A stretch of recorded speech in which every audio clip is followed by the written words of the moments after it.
The discovery was 40,000. Every human, everyone listening today, I'm going to speak to you directly again, you have in your heart approximately 40,000 specialized cells.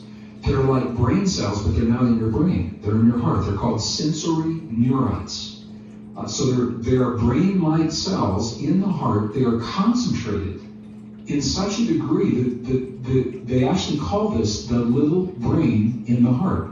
So what does this mean? This is a metaphor. And I was just in Europe, and many of the people there, they said, well, this is a metaphor, right? You're using this as an analogy. And I'm saying, no, this is literal.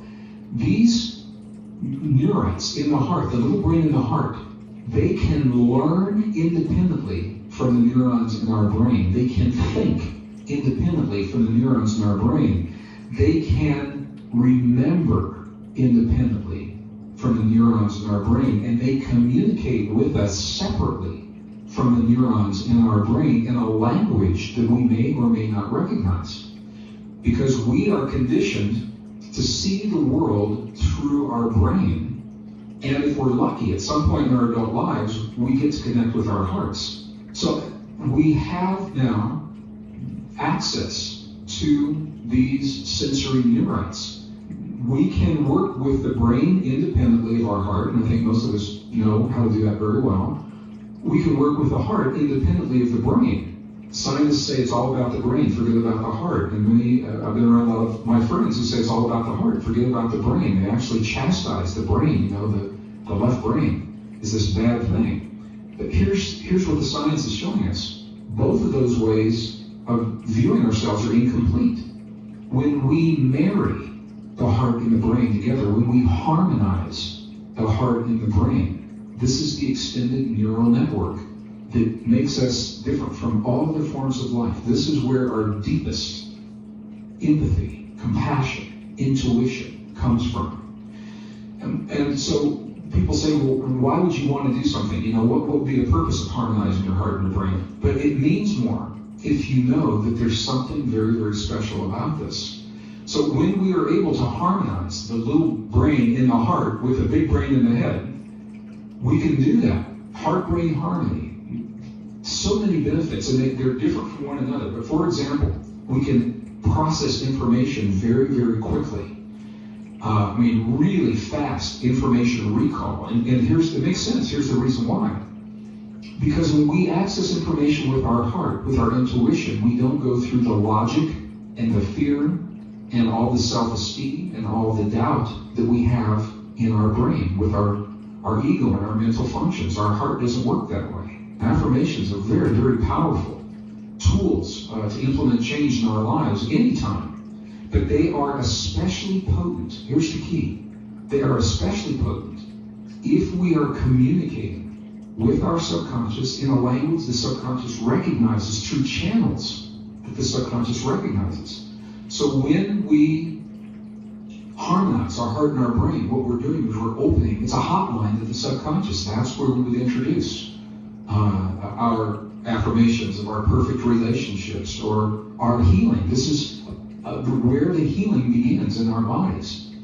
Extraordinary states of intuition, deep intuition, are available through this harmonizing of the heart and the brain. And there are 3 key steps to harmonizing the heart and the brain.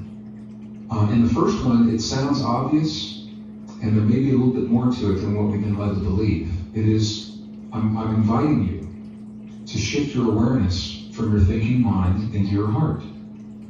We are so conditioned to being in our mind that sometimes when we're asked to do that, we say we're in our heart, but we're still in our mind thinking about it.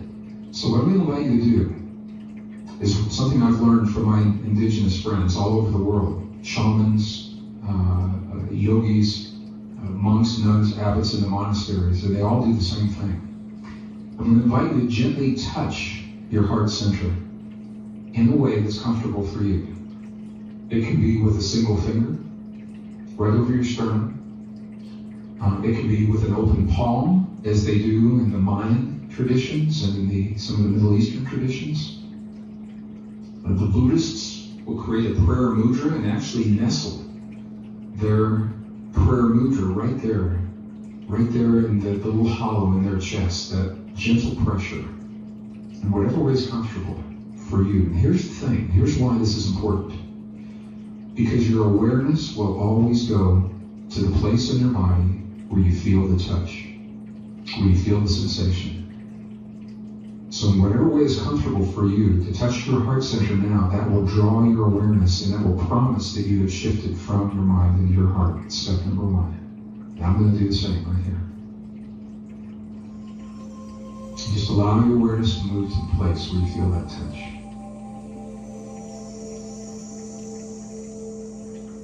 Step number two is I'm going to invite you now, I'm going to invite you to slow your breathing just a little bit, maybe 5 seconds on the inhale, or 5 seconds on the out breath, the exhale, so whatever is comfortable for you. And here's why this is important.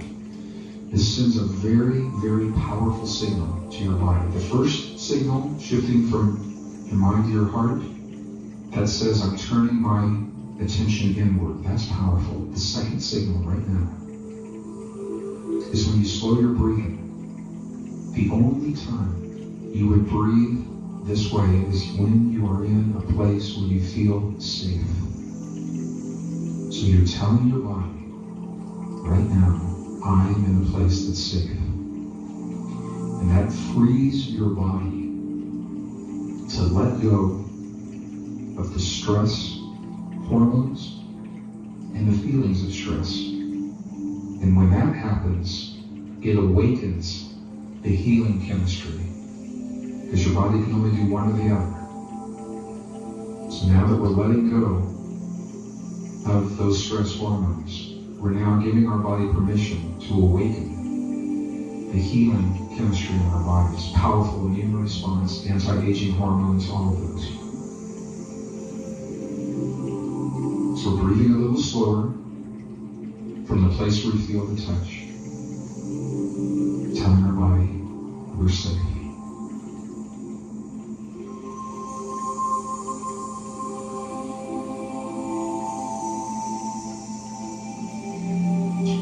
All right, third step.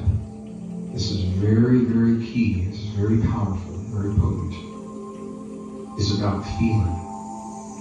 I'm going to invite you now to create a feeling in your heart where you feel the touch, where you're breathing. To the best of your ability, if you can feel one or some combination of the following 4 feelings. Care for anything or anyone. Appreciation for anything or anyone. Gratitude or compassion. Care, appreciation, gratitude, compassion. And what the researchers have found is that these 4 key words will trigger the experience between our heart and our brain to create that coherence, 0.1 hertz. To the best of your ability, feel those feelings as you breathe from your heart center in the place where you feel the touch. I'm going to give you just a moment to do that. I'm doing the same right here.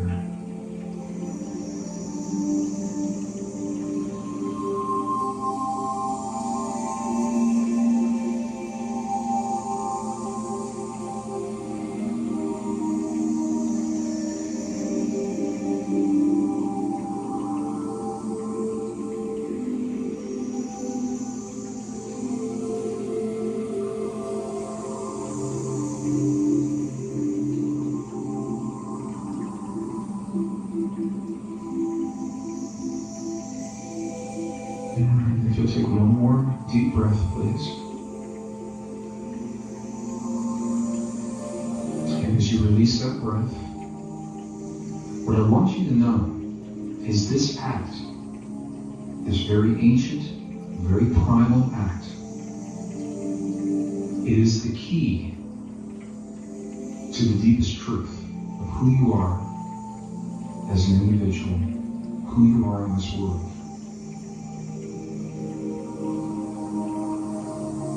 This is where the super learning comes from, or when you're working to solve or create something new, a new painting, a new piece of music, to write a book, to create poetry, something new. It comes from this deep space.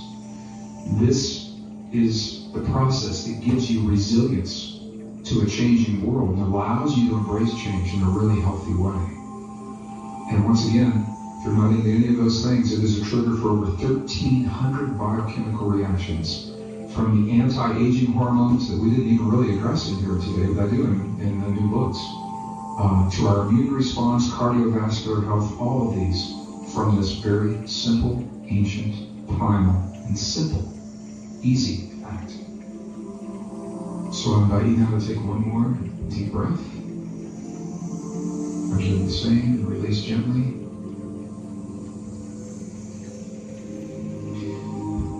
So you're shifting your awareness from the act of harmonizing your heart and your brain. And I want you to know that the cascade of biochemical connections that you have initiated, it doesn't end when you open your eyes. It doesn't end when you take that deep breath.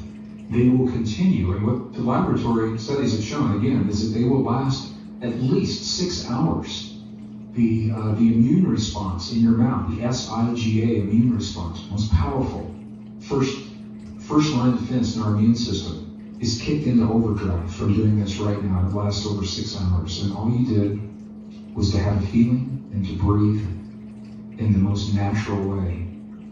And I've had people say to me, Greg, it can't be that simple. And I say, I believe it is precisely this simple, because we live in a world that is simple until we make it complex. Nature is simple. Science is simple. Until we use big words and a lot of equations to describe that world, but it all comes down to you and me, Earth and God, and that relationship has to be a simple relationship.